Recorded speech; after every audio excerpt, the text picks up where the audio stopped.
Саламатсыңарбы балдар? Бүгүнкү кыргыз адабиятынан темабыз Касым Тыныстанов.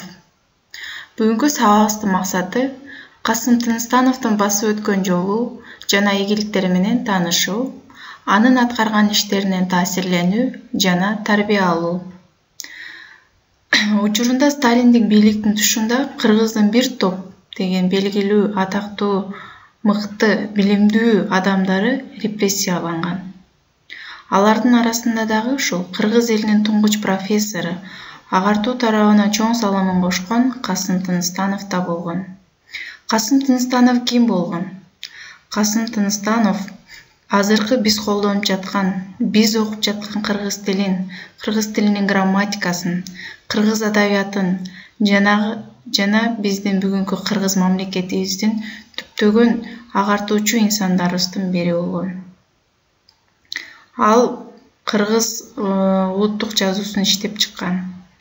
Араб алфавитин кыргыз тилине ылайыкташтырган. Кийин араб алфавитин латын алфавитине, латын алфавитин орус алфавитине алмаштыруу иштерине активдүү катышкан. Касым Тыныстанов өзгөчө жаштардын сабаттуулугун жоюуда көп иштеген.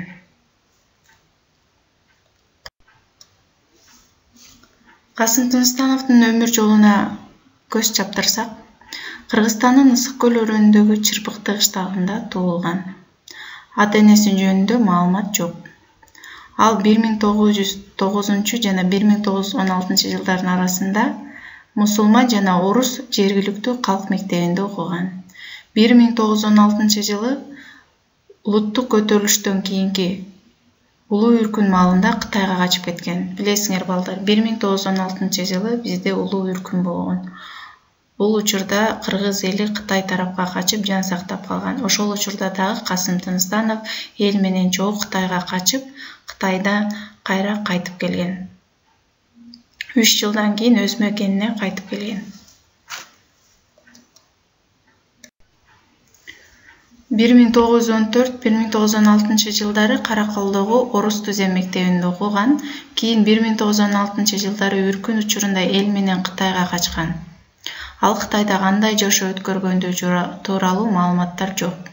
1918 жылы гана кайтып келип, Көл кыштагындагы Тепке айылында тайкелеринин колунда калган. Кийин 1919 жылы Ташкентке келип, Казак-Кыргыз агартуу институтунун даярдоо бөлүмүнө алынган. Ошентип 1920 жылдан баштап Кыргыз агартуу институтунун 1-курсуна кабыл алынган.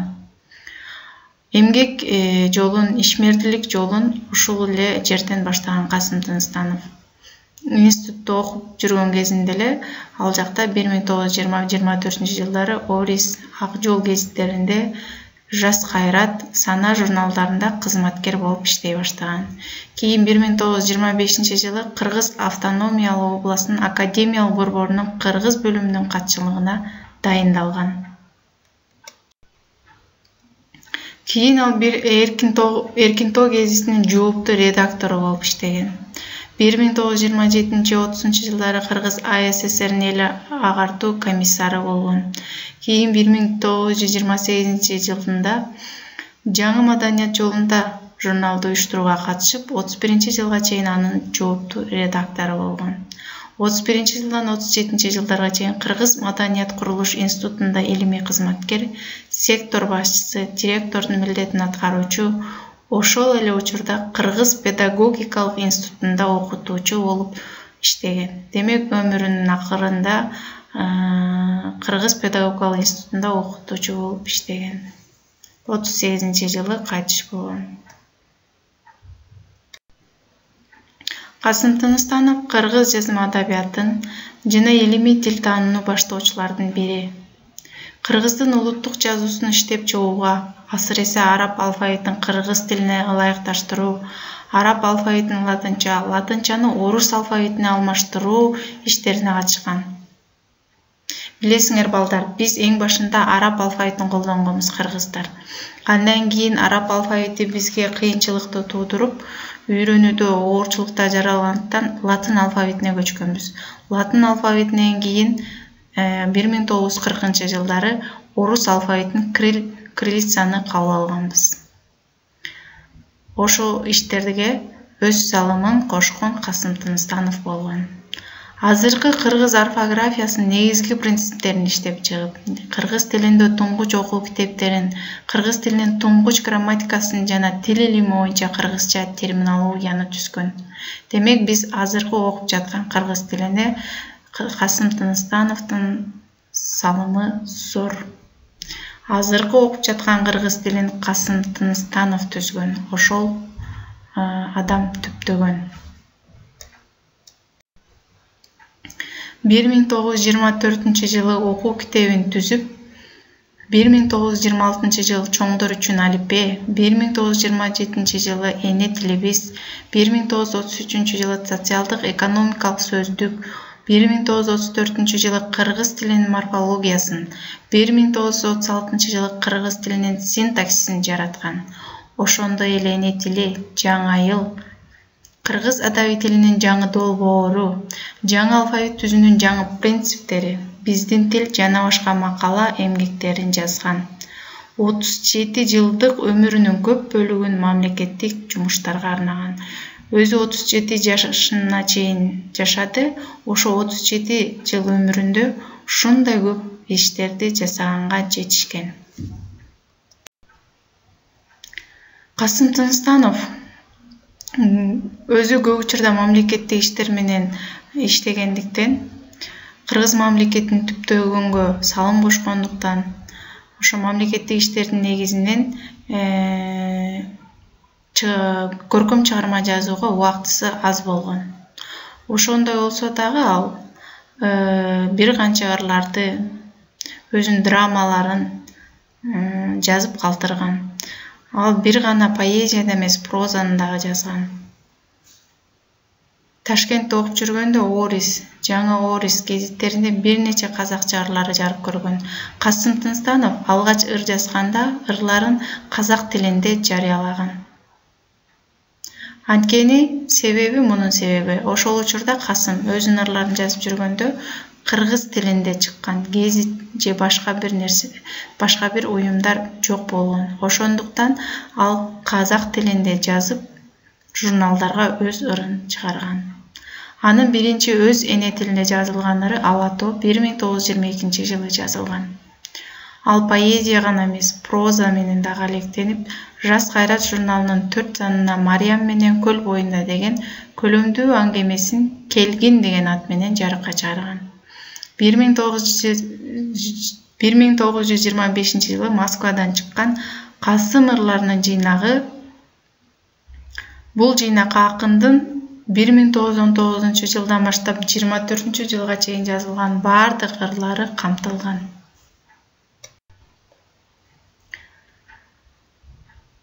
Академиялык кечелер театрга коюлуп башталганда 1933-жылдын 24 февралында жана 6 мартындагы Кызыл Кыргызстан гезитинин сандарына Алы Токонбаевдин Академиялык кечеси тууралуу жана Академиялык кеченин тыянагы деген 2 макаласы жарык көргөн.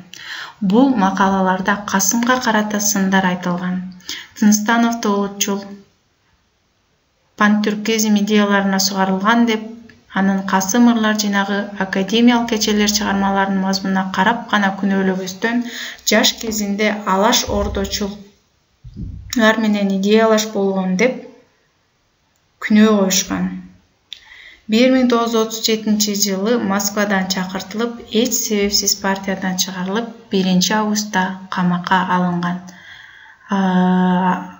Касым Тыныстановдун чыгармачылыгына бөгөт койгон чыгармаларынын ичинен ушу академиялык кечелер болгон.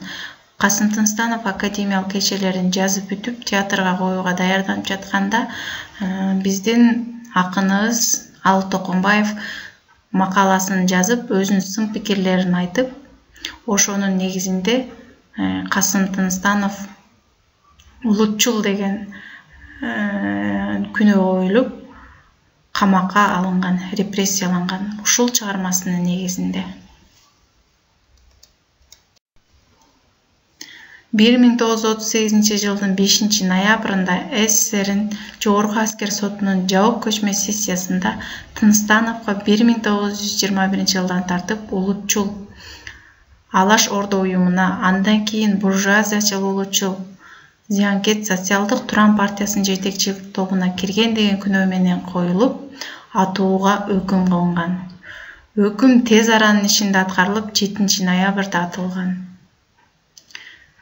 Акынды ошол учурда көрө албастыктын негизинен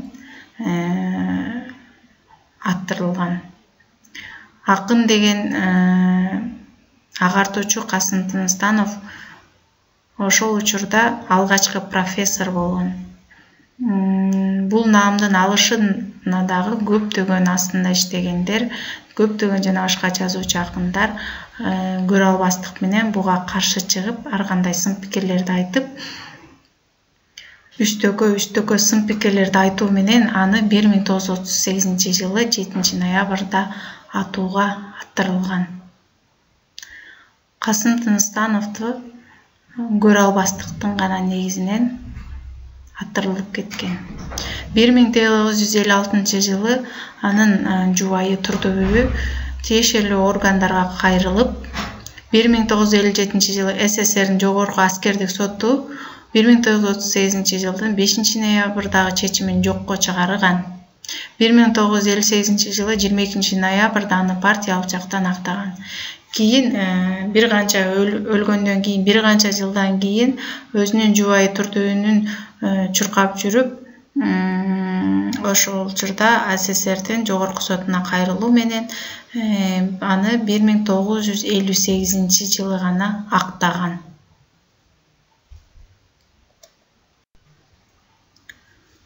Бүгүнкү күндө биз Касым Тыныстановдун кыргыз элинин туңгуч жазуучусу, туңгуч эл комиссары, кыргыз тилинин грамматикасын негиздеген профессор жана кыргыз маданиятынын, кыргыз адабиятынын өнүгүшүнө зор таасир эткен мамлекеттик ишмер катары таанып, эстеп, дайыма унутпай жүрүшүбүз керек.